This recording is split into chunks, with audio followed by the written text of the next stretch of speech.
Mike Gill, State of Corruption. Back in November of last year, I went to Miami. Not on vacation, but to meet with the mortgage director, the national mortgage director. That I was going to give him the evidence of corruption in this state and how the New Hampshire Banking Department is laundering money for drug dealers. I went down there and the meeting was set on the 28th of November. I got a phone call to say to bring the evidence outside the hotel. So I was at the stairs of the hotel at Ritz-Carlton giving over the evidence to what I thought was the representative from the National Mortgage Association. The next day, my hotel room was broken into. A gentleman, 6'7", approximately, but he was of Russian descent. He could barely speak English.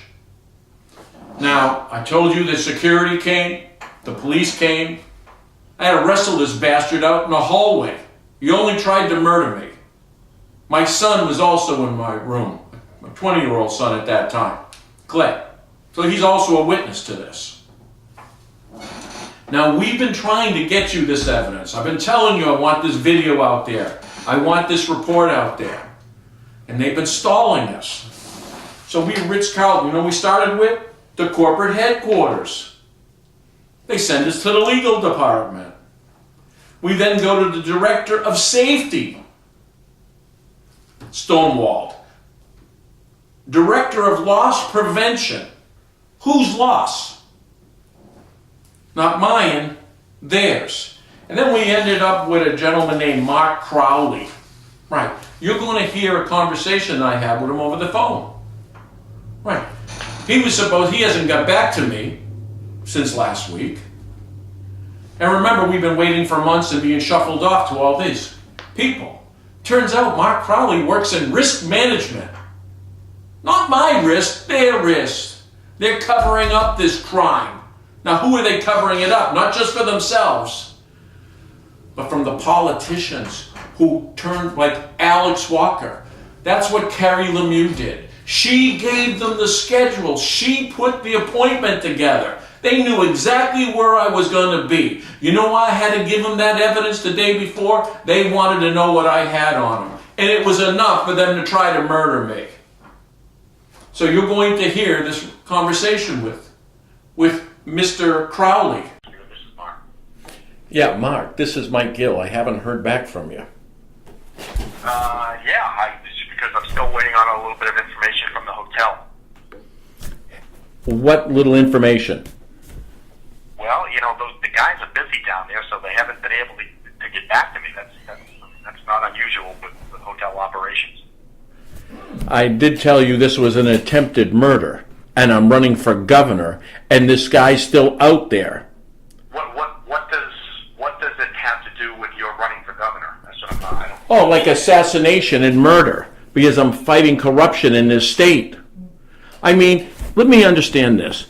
This is a break into my room. Your security people stopped them, talked to them, gave me a combined an hour interview. And all I'm asking for is that report.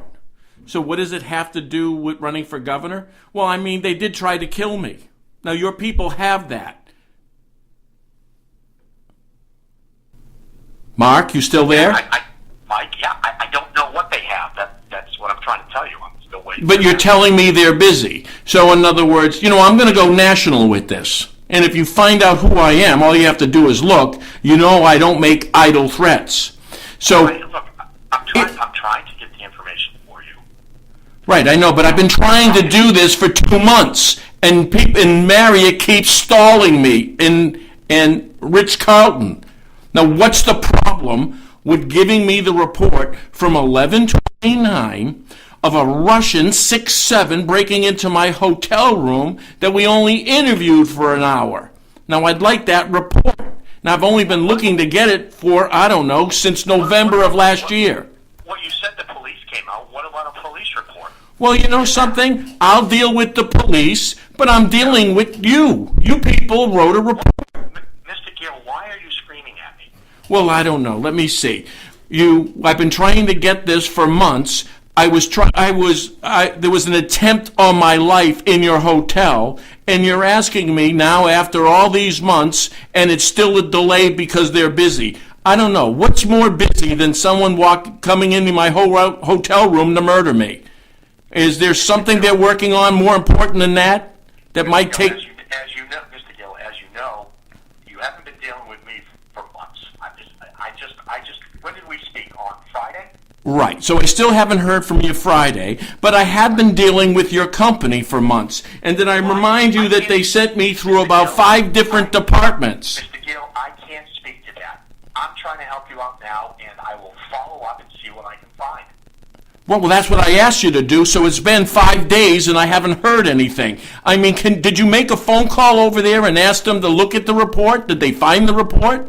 November 29th, 11 o'clock. Did you ask them that question? Mr. Gill, please, don't insult me.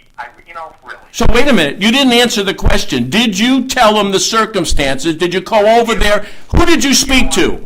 This conversation is over. I'm not gonna listen to you like this. Well, this conversation's going over the internet. Well, that's fine. Customer service. We want to have a recording of the quality of customer service. It's a real fucking Carlton. Mm-hmm. Right? And your name again is Mark Crowley. That's right. Well, you're going to have some questions to answer there, Marco. All righty. All righty. Have a good day. Go fuck yourself.